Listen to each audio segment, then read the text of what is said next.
We are back. IPL is back. I'm finally excited to watch some actual good T20 cricket, So every IPL team obviously announced their retention.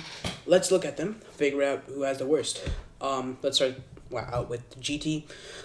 They retained their main core and a couple of filler players and released Mahipal Lomror, Karim Janat, Dasun Chinaka, Gerald Koetze, Kulwant Kedrolia. Pretty sensible, but I don't really understand the idea of keeping some of these players. Some of them make sense, like Nishant Sindhu and Arshad Khan, but players like Gurner Singh Brar and Ishant Sharma haven't been used that much, and they haven't been that useful either. They probably could have bettered their team by releasing more of those pacers and looking for offensive spinners like Ravi Bishnoi, considering that Rashid Khan has been a bit more predictable.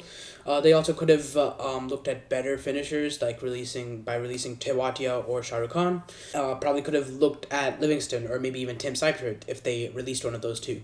But these retentions are pretty justifiable by most standards. Their current strengths are their rock-solid top order and their solid-ish pace. I honestly wouldn't try to depend on Prasidh Krishna that much, though, considering how he's been in the ODI game. Their weakness is definitely their middle order. Obviously, they're going to have to target the big name, Cam Green, but they could also target someone like Harry Brook, who's also pretty good at T20 cricket, 150 in T20s, 35 average, not too bad. But with their purse of 12.9 crores, they should probably go for a Indian domestic name, homegrown, Uday Saharan, a very good one. Someone who I've brought up before. Karan Lal has also done great in Syed Mushtaq Ali in 2024. Yeah, so best case scenario, they should probably go for an 11 like this. Sai Sudarshan, Shuman Gill opening along with Joss Butler at 3, Washington Sundar at 4, Karan Lal / Rahul Tewati at 5, Glenn Phillips, your overseas player, your second overseas player at 6, Shah Rukh Khan at 7, Rashid Khan at 8, R. Sai Kishore at 9, Prasidh Krishna at 10, and Siraj at 11, and your impact player would probably be Cookie Sarabada. Obviously, they like changing up their 11. A lot of teams like changing up their 11 between matches, but this is like a standard blueprint 11 that you should go for. Let's go to Chennai next. They released Andre Siddharth, Deepak Huda, Devin Conway, Kamlesh Nagarkoti, Matisha Pratirana, Rachin Ravindra, Rahul Tripathi, Shaikh Rashid, Vansh Bedi, and Vijay Shankar. They also traded out Ravindra Jadeja and Sam Curran for Sanju Samson as well. Some of these are pretty good. Some of them are bad. Most are pretty understandable. I would have kept Vansh Bedi, that's just me personally, because he can be utilized as a good finisher after Dhoni retires and can even play in the 12 when Dhoni is injured or something. Sanju Samson also, in my opinion, not the best player. To trade both Jadeja and Curran. It would be different if it was just Sam Curran, but both Jadeja and Curran's kind of crazy. Samson is an anchor who bats at the top. The top order was already settled, in the last match. We saw that versus Gujarat.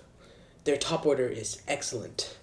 The season ended with CSK getting two good top order batters in Urvil Patel and Ayush Matre.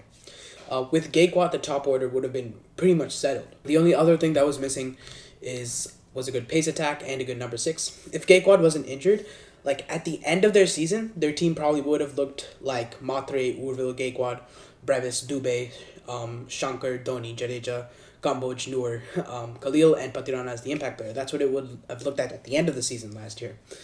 But since Gaikwad was injured, they obviously had to sub him Huda or Tripathi somewhere else.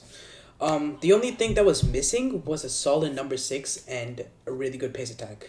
And that's what they needed.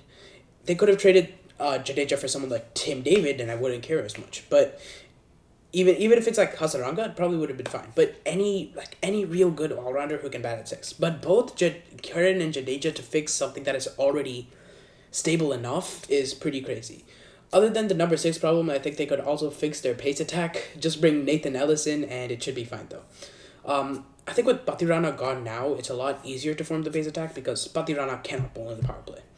I would still look for some pacers like Koetze, and then an all-rounder / finisher type player like maybe Michael Bracewell or Aaron Hardy. I know Michael Bracewell's a spinner, but he's still solid.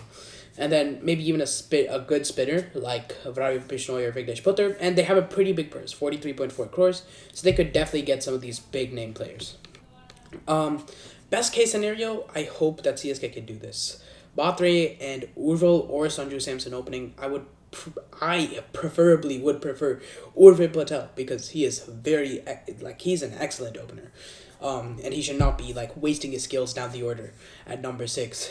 That is not what he should. He should be batting at the top.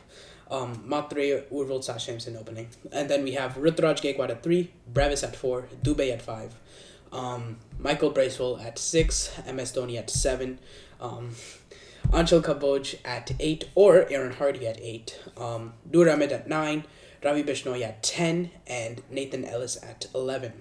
Khalil Ahmed will also be their impact player, which is, I think this is a pretty good side, but it's definitely not playoff worthy, but it's a pretty good side. Delhi is next.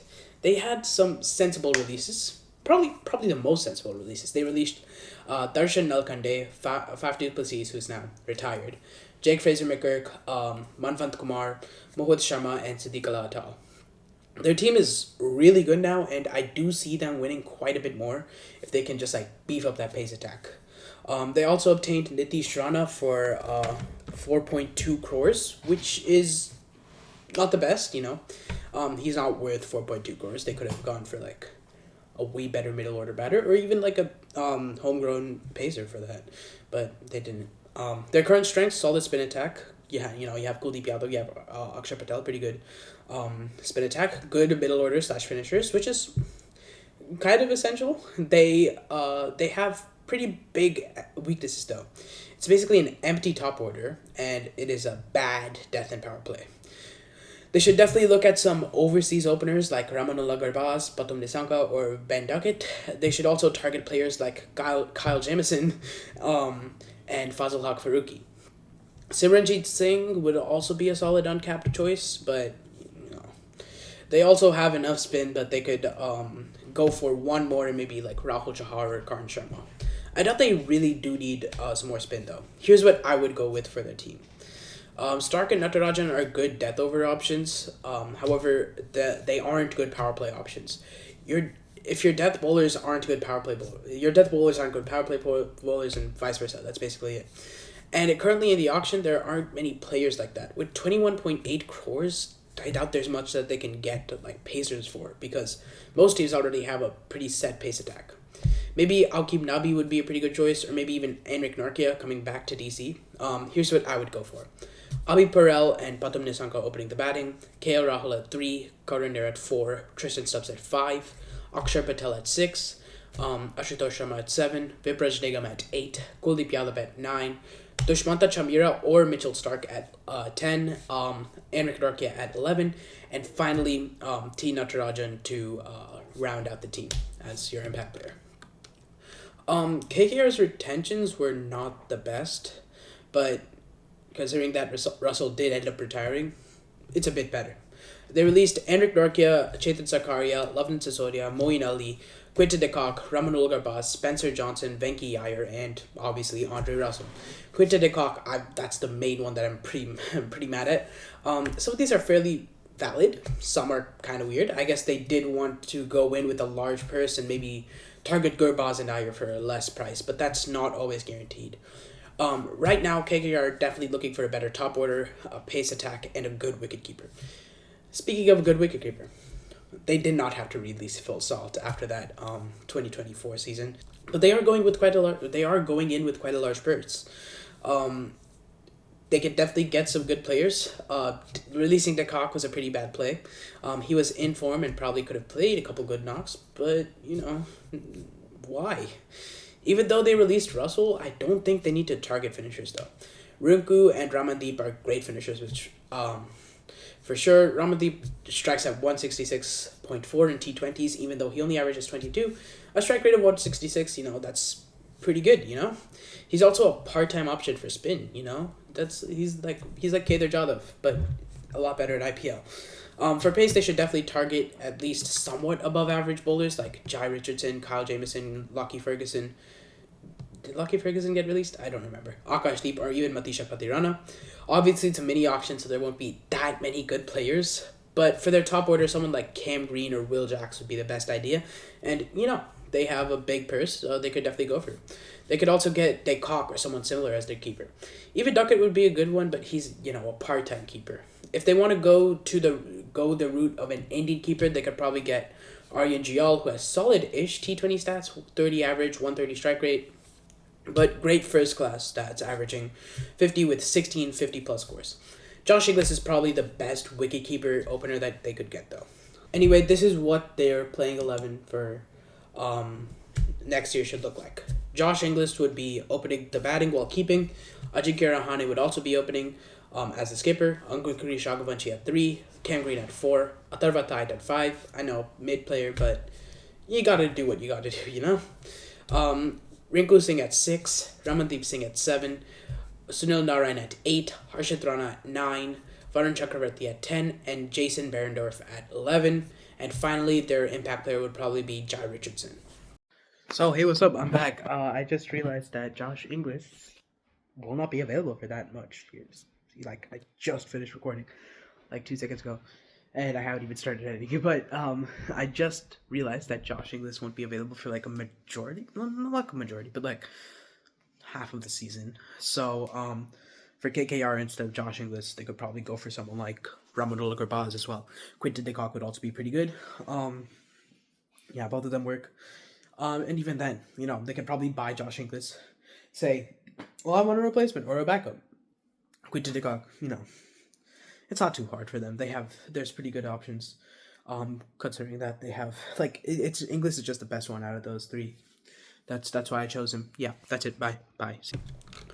LSG is the next team, and most of their releases did make sense, Akash Deep, Arya Jayal, David Miller, Hungar Gekar, Ravi Bishnoi, Shabar Joseph, and Yuvraj Chowdhury are all fair releases.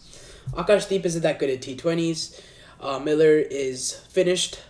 Jayal could have been given a longer run, but he is also fairly young and hasn't performed in T20s. Chowdhury and Shabar Joseph are inexperienced and do give away a lot of runs. And Bishnoi also kind of makes sense because he hasn't been at his best in the last 2 years, but I would have still backed him because he is a leggy in Aikno. But again, an economy of 9 in the last 2 years, even as a leggy in Aikna, it's not that good. They're probably going to RTM him, but I suggest that they focus on middle order depth, and continue with the flat pitches that they used last year. All they really need are bowlers who can defend 230 or so, which shouldn't be that hard. All in all, I like the releases that they had. First, they should get that pace stack sorted out. I know I said focus on the middle, but if you give too many runs in the power play, they might not be able to defend that, even with their top-tier spinners, With their pairs, it's at least somewhat possible. 22.95 is a good amount, but they already have Arjun Tendulkar, Avesh Khan, Mayank Yadav, Shami, and Moshin Khan, which is already really good. Not terrible, but definitely get some overseas depth in there too. I think Matt Henry is also a fantastic option as he's a right-hander who pairs well with Motion's left-arm seam. Brandon Cars is also another option who can provide some lower-order batting on top of his solid bowling. Now for the middle order, they already have some good players like Badoni, Pura, and Pant. So they have to look for Indian finishers. Two good options are Abhinav Manohar and Baba Indrajit. Baba Indrajit is not that much of a finisher, obviously, but he is still pretty good. Here is my final playing 11 that I would go. Playing 12 that I will go with. Marsh Markram opening, Badoni at 3, Puran at 4, Pant at 5, Baba Indrajit at 6, Abhinav Manohar at 7, Brandon Cars at 8, Digvej Rathi at 9, Manimaran Siddharth at 10, Motion Khan at 11, and Mayank Yadav at 12. This is pretty good, honestly. If they continue with those flat pitches, obviously, it's good. Mumbai was very obvious and sensible. They released most of their bench, plus Karn Sharma and Vignesh Putter. While I don't think they had the best releases, I do see where they're they're going in the right direction. Personally, I would have kept Bevan Jacobs and /or Vignesh Putter just to help out with the inexperienced finishing and always the sort of lackluster spin that MI has always had. I still think this is very good though. They retain their main core and have a pretty strong team. All they have to do is make some small changes like bringing in an extra spinner like Ravi Bishnoi. But they brought Mayank Markanday as well, which is also a really good one. Sherfain Rutherford and Shardul Thakur also provide some batting depth to the team, with Shardul providing a fourth base option. It's a really well-rounded team, and I would just focus on backups. I would look for an underrated bowler like Jaden Seals in case Bolt, Chahar, or Bumrah need rest. They might want an Indian spinner as a replacement, so maybe buy back or RTM Vignesh Putter. They already have 20 players, so they should be fine without any new ones, and they can't really get any new ones considering that their purse is only, 2.75 crores, less than a normal villa in Bangalore. Here's the team that I came up with. Rohit Sharma and Ryan Rickleton opening the batting. Tilak Verma at 3, Surya Kumar Yadav at 4, Hardik Pandya at 5, Ravichandran Smaran at 6, he's been an insane player domestic lately. I don't expect him to go for that much, obviously considering that he's a domestic player, but I think he does have the potential to be really, really good for MI. Robin Mins at 7, Mitchell Sander at 8, Alagha Zanfar at 9, Deepak Chahar at 10, Trent Bolt at 11, and finally rounding it out with Jasprit Bumrah. In my opinion, the team still lacks some finishing depth, which is what they struggled with last year. They might go an Indian spinner like Jalaj Saxena or Shahbaz Ahmed instead of Ghazanfar so that they can fit in Rutherford as a finisher. And they might also choose Deepak Huda as a number 6 or 7 as well. But I wouldn't be so sure about that because it is Deepak Huda. But he has been really good. Like in SMAT, he's been insane. But I doubt anyone's going to buy him considering the season he had last year. Anyway, Rajasthan Royals, they had a pretty sensible choice of releases, but I think that they could have given a couple more players a longer run. Sanju should have been given a longer run, but they did get 2 players that they would like and did really need those players. Jadeja, excellent choice for them because they really struggled with spin after releasing Chahal and Ashwin after 2024. They had average or good enough spin in 2025 with Hasaranga and Tikshana, who Tikshana, I think he should have been given a longer run. But having a good Indian spinner is usually better than having any overseas spinner. They also have a solid middle order batter and opening bowler with Sam Curran. They do have an oversaturation of middle order batters because they released Sanju Samson and got Sam Curran and Jadeja in. But, the more the merrier. They need another spinner, hopefully Indian, and can get someone like Vignesh Putter, and they have a solid purse of 16.05 crores. They definitely do want more wicket takers specifically, and primarily pacers, and they already have a solid start with Sam Curran. Other than the releases I already mentioned, they also gave up Akash Madwal, Ashok Sharma, Fazal Haq Faruqi, Kumar Kartikeya, and finally Kunal Rathore. They also want more finishers as well, so maybe Jamie Smith, Donovan Ferreira, or maybe even Fabian Allen. They should value finishers over spinners because you can get cheap Indian spinners who are also solid. So you should always value finishers over spinners in the IPL auction, especially if it's a mini auction. I will look for a playing 11 that looks something like this: Jaiswal and Suryavanshi opening, Jurel at 3. I know it's kind of weird, but what are you gonna do? You don't have any other number 3s. Parag at 4 as your captain, Jadeja at 5, Jamie Smith at 6. Sam Curran at 7, Rahul Chahar at 8, Vignesh Putter at 9, Jofra Archer at 10, Nandre Berger at 11, and finally your impact player would probably be Sandeep Sharma. Now we go to the reigning champions, the Royal Challengers Bangalore. They obviously have an excellent side and retain the right amount of players, and the right players as well, which is something that the defending champions never does. They released Lungi Nagidi, Liam Livingston, Manoj Bandange, I don't know how to pronounce his name. Mayank Agarwal, Mohit Rathi, and Swastik Chikara. They probably want a bit more stability behind their pace attack because Yash Dayal, Bhuvaneshwar Kumar, nowadays, not that dependable. And Rashik, I forgot his name. Rashik Dar Salam, that's his name. They could be a bit unpredictable.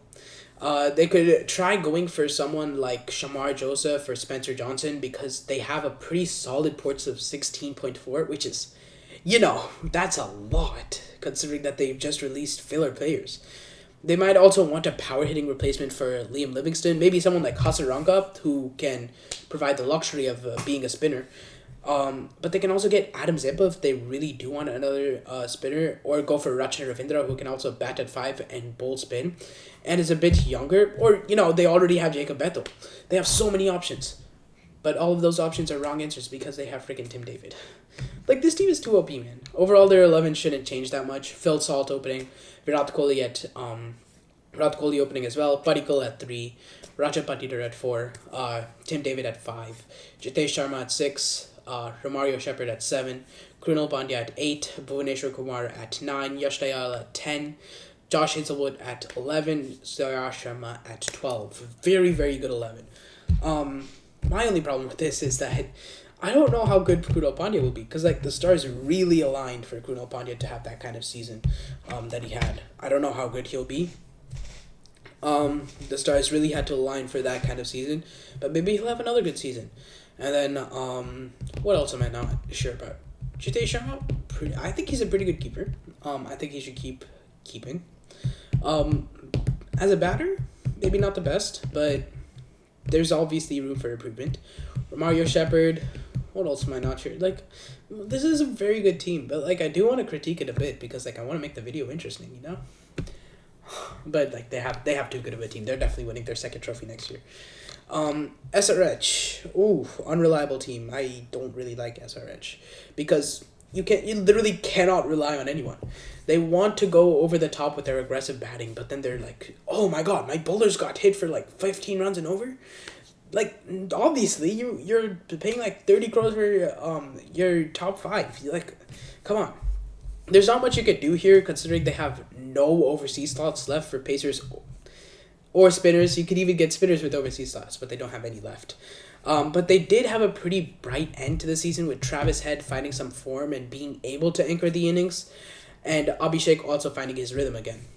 Harsh Dubey was also amazing as a bowler, so they have another bright side there. And even Zishan Ansari, not too bad, but they are two inexperienced pacers in a flatty like Hyderabad. So take that with a grain of salt. They need a solid number 3 and a way better pace attack. Atharva Tide is a pretty good number 3 and could also like part-time spin, you know, but they never used him. Ishan Kishan is primarily an opener, so I wouldn't like try to rely on him. He can bat at 4, but I mean, I have, spoiler alert, I have better picks for that. So I would definitely look for someone else. Safraz Khan is my choice. He made big statements in Syed Mushtaq Ali, and even someone like Ankit Kumar, who has also done similarly in Syed Mushtaq Ali, they could really make statements this IPL if SRH goes for them. They have a good but inexperienced pace attack with Harsh Dubey and Zishan Ansari, but I wouldn't worry too much about that. Obviously, after that, you want more anchoring and finishing depth. David Miller, obviously a good one, but you have no overseas slots left because you use them all up on Travis Head, Henrik Klassen, and Pat Cummins. And then you're going to have one more, which they retained him. So, yeah, you're not going for David Miller. But you should go for Salil Arora. Punjabi Indian option, Syed Mushtaq Ali player. Really good. I think he was striking at like he's striking at 202-ish. And he also averages like 66 or something in like T20 cricket. So, you know, it's a shame having such a great batting lineup, but then there's no number 3 to hold it up. And that's really it about this team. Let's talk about the playing 11 or playing 12. Dude, I don't even know. Is it a playing 11 or playing 12? It doesn't matter anymore. Abhishek Sharma and Travis Head will open the batting. Safraz Khan will bat at 3. Henrik Klassen at 4, Nitish Kumar Reddy at 5, Aniket Verma at 6, Salil Arora at 7, Pat Cummins at 8, and then you have your solid bowling attack of Harsh Dubey, Ishan Ansari, Harsha Patel, and Ishan Malinga to round it all off. 5 bowlers, which, you know, you do have a part-timer, or 2 part-timers, 3 part-timers actually, so it's not too bad of a side. And finally, Punjab. They obviously had a great team last year and followed it up with an even better team this year. I think that they should just get a keeper bat like Tim Seifert and be done. Also go for some backup pacers like Aqib Dhabi, maybe even Enric Norkia, but I put him in DC right for now. But yeah, playing 11 should look like this. Priyacharya, Prabhsimran Singh, probably their keeper Prabhsimran Singh, Shreyas Iyer at 3, Nehal Wadir at 4, Mitch Owen at 5, Shashank Singh at 6, Marcus Storitz at 7, Azmatullah Omarzai at 8, Aqib Nabi at 9, Lockie Ferguson at 10, and Arshdeep Singh at 11. Yuzli Chahal will be their impact player. Obviously these sides are really like IPL is super competitive. It's like the most competitive T20 league out there. So most of these sides could probably win a trophy in any league except for CSK. But yeah, I don't think that like I think that all of these teams are amazing. Um, because I made them. But you know what? Hire me CSK. I'll win you that trophy. All right, bye.